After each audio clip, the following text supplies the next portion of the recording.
Hello summoners and welcome back to another ProGuides video. My name is Kellen and today I'll be going over some of the hidden buffs and nerfs that came with patch 9.13. A lot of you guys have been asking us for our recommendations on this topic, and luckily for you, our analysts have compiled the perfect list of indirect buffs and nerfs for this patch. Also, if you have any suggestions to make our videos even better, then let us know in the comments down below. We will definitely be listening to you guys and we'll try to implement your suggestions into our next video. But before we get started, make sure to go to ProGuides.com if you want to see huge improvements to your rank right now. With our Pro Pass, you get exclusive access to the best courses available, made by your favorite pro players. ProGuides also has a new feature called InstaPro, which provides unlimited 24/7 on-demand coaching from the best of the best. Over 100,000 gamers have used InstaPro today and have ranked up significantly. So don't miss out on this opportunity and rank up now using the link below. Trust me, your friends are going to be scratching their heads wondering how you climb so fast. Now without further delay, let's jump right into the video. The first hidden buff that we'll talk about stems from a small change that was made to Randuin's Omen. The total armor for this item was increased by 10, overall now granting you 70 armor instead of 60. Although this change at first seems like it was made to just nerf AD carries and buff tank top laners, this was an indirect buff that a lot of players miss. Rammus has been one of the most dominant junglers in the game, and he's only looking to get stronger this patch. With the changes to Randuin's, Rammus received a hidden buff due to Randuin's being one of his core items. On top of that, armor is a super important stat for Rammus to have, so having that extra 10 will make him even stronger. Although this won't affect his stance in the meta significantly, it will definitely help Rammus mains get some more wins. Next up, Alawi received a series of buffs in 9.13, and they've all been very effective in bringing up her win rate, so that's great for her. She's comfortably sitting in a good spot in the meta, and a lot of Alawi mains are satisfied with these changes. However, with the buffs made to Alawi also came to a ton of indirect nerfs to tanks. Tank top laners such as Garen or Volibear have all taken a hit due to Alawi's rising play rate. A lot of the tanky top laners such as Mundo, Ornn, Cho'Gath, Shen, and Maokai already had below 50% win rates, and they're pretty much just going to get worse this patch because of Alawi. But on the bright side, this means that you will have one counterpick to Tahm Kench in the top lane. Kench is one of the most dominant champions in the game right now, so these Alawi buffs are going to help put him in check. It should be a pretty good matchup. For Rod of Ages, it had its price reduced from 2,700 to 2,600, and this was a much needed change due to the meta being too fast for this item. It caused a lot of players to stray away from it, and although intent on being a change that would help more champions like Cassiopeia, Cho'Gath, or Maokai, it turns out that it's just going to make the traditional Roa users even more OP.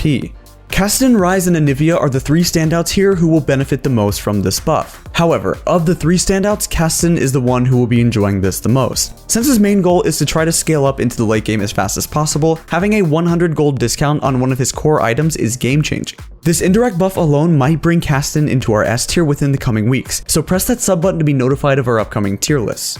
Lee Sin has always been a very popular jungler, and he's even become more popular after the Scuttlecrab changes on patch 9.9. He holds one of the highest play rates among junglers, but is still a relatively balanced champion. However, if you're a Lee Sin hater, then you're going to love this patch because Udyr recently received a ton of buffs. If you didn't know already, Udyr is the #1 counterpick to Lee Sin in terms of win rate. Not only is he much easier to play, but he also spikes harder at level 2 and has relatively enough mobility to keep up with Lee Sin's wall hops. The best thing to do as Udyr versus Lee Sin is to constantly invade him as much as you can, pick up some kills, and instantly win the early game. Trust me guys, I've played this matchup a ton of times as the Lee Sin, and this is one of the most tilting experiences you can have as a jungler.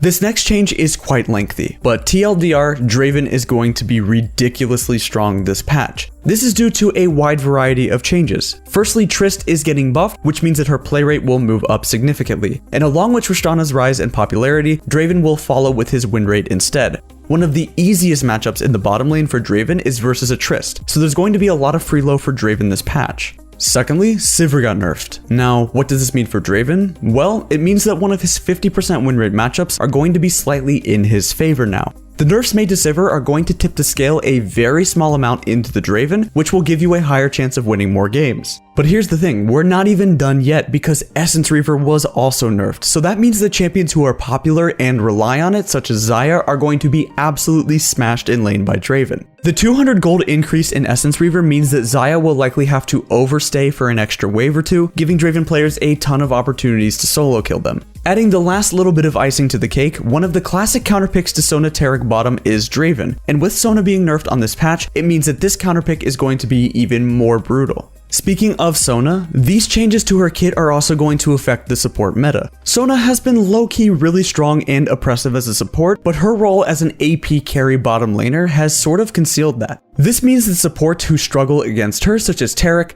Tahm Kench, Braum, Soraka, are all going to be buffed slightly. But there is one support who you will hate seeing more of and receiving an indirect buff from these Sona nerfs, which is Aftershock Lux. Because Sona, who is one of the other big strong supports in the game, is receiving nerfs, and Aftershock Lux is receiving no changes whatsoever, this means that she's going to be even stronger this patch. Now, although this wasn't a complete counterpick, Sona still did very well into Aftershock Lux due to her ability to dilute Lux's keystone. Lux is definitely a pick or ban champion this patch. Next up on the list, we have a couple of changes made to Sylas. Sylas received a few buffs to his base AD, health growth per level, and base damage on his W Kingslayer. Now these changes, combined with his little rework from the previous patch, have pretty much buffed his role as a jungler to the point where he's become a pretty good threat. Sylas in the jungle is a common favorite now amongst players in the East, but the West have still yet to catch on to it. The high base damage, AoE clear, and changes to his E shield are favoring his stance as a jungler, and it's something that you should try out in your next couple of games. Lastly, we have a few small nerfs to Sejuani in patch 9.13, which will eventually lead to indirect nerfs to two junglers. For Trundle and Redcane, they've been farming Sejuani on the solo queue ladder right now, and it looks like all that free low is going to simmer down a little bit. With the Sej nerf, she should still be an S tier pick and have a solid play rate, but it'll drop by a tiny amount. However, I wouldn't be too worried because the Sej nerfs were very minor, so keep grabbing that free low. That's going to be it for our hidden buffs and nerfs video. We would love to hear your suggestions on how to make these videos better, so if you have something to add, then please comment down below. If you enjoyed watching this video, then please hit that like button, subscribe to our channel for more content in the future, and hit that bell button, that way you're always up to date and part of our notification squad. Also, making sure you're checking out ProGuides.com for guides and videos that were made by your favorite pro players such as Hai, Bunny Fufu, and Mike Young. Also, we're going to start uploading a lot more content within the coming weeks, so make sure once again you hit that bell button. That's all for now. Thank you for watching, and I'll see you on the Rift.